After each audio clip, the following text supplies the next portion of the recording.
உரிமை தொகைன்னு ஒரு 1000 ரூபாய் கொடுக்குறாங்களாமா, எல்லாருக்கும் வந்துதா? ஓட்டு போட்ட அத்தனை பேருக்கும் 1000 ரூபாய் மகளிர் உரிமை தொகை வந்து விட்டதா? வரவில்லை. அந்த 1000 ரூபாய் மகளிர் உரிமை தொகை கொடுத்துதான் மகளிரை ஏமாற்ற வேண்டும் என்ற ஒரு மிகப்பெரிய திட்டத்தை வைத்திருக்கிறார்கள்.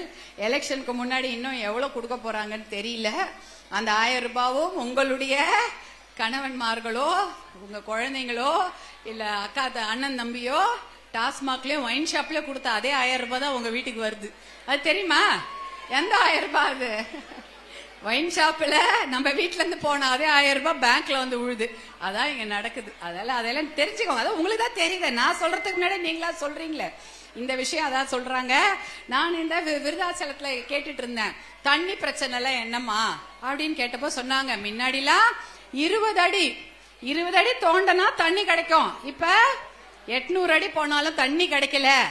800 அடினா எவ்வளவு தூரம் பாருங்க. கிட்டத்தட்ட ஒரு 4 கிலோமீட்டர் 5 கிலோமீட்டர் அது கீழே பள்ளம் போனா கூட தண்ணீர் கிடைக்கவில்லை அப்படின்ற விஷயத்த சொல்றாங்க.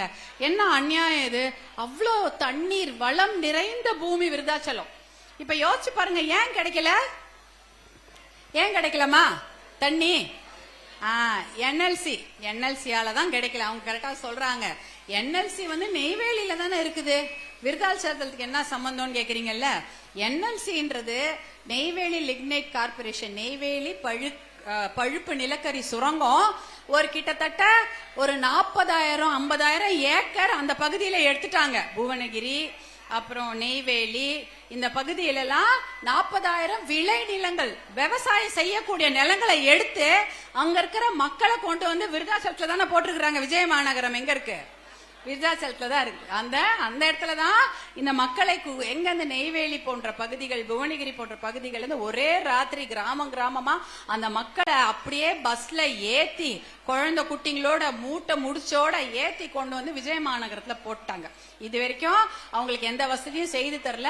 இப்பதான் பாட்டாளி மக்கள் கட்சி மருத்துவர் அன்புமணி அவர்கள் போராட்டம் செஞ்சப்பதான் இப்போதைக்கு அவங்களுக்கு பட்டா கிடைச்சிருக்கு. இத்தனை வருஷமா கிடைக்கவே இல்லை.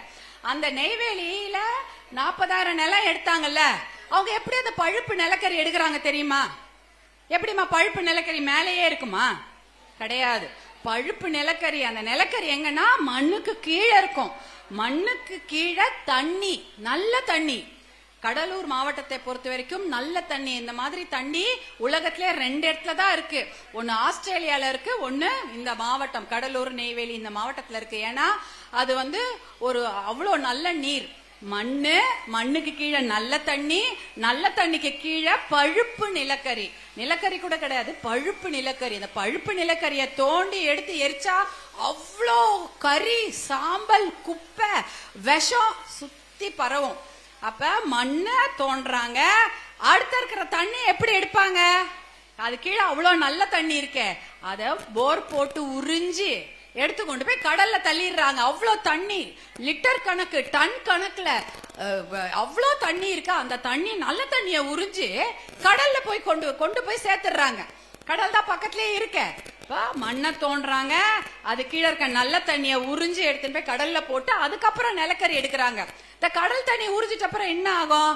அந்த நெய்வேலியை சுத்தி எல்லா கடல் தண்ணியும் நல்ல தண்ணிய உறிஞ்சிட்டாங்க. அதுக்கப்புறம் தண்ணியோட தன்மை என்ன? அது திருப்பி வந்து ஃபில் ஆகும்ல. இப்ப நீங்க ஒரு பாத்திரம் இருக்குது, நீங்க வந்து தரை இருக்குது, அந்த தரையில வந்து தண்ணி ஊத்துறீங்க. அந்த தண்ணியை போன அப்புறம் என்ன ஆகும்? பள்ளம் நோண்டும் போது திருப்பி தண்ணி சொரக்குமா இல்லையா? அந்த தண்ணி சொரக்குது. அதான் சொரக்க அவ்வளோ தண்ணி, நல்ல தண்ணி.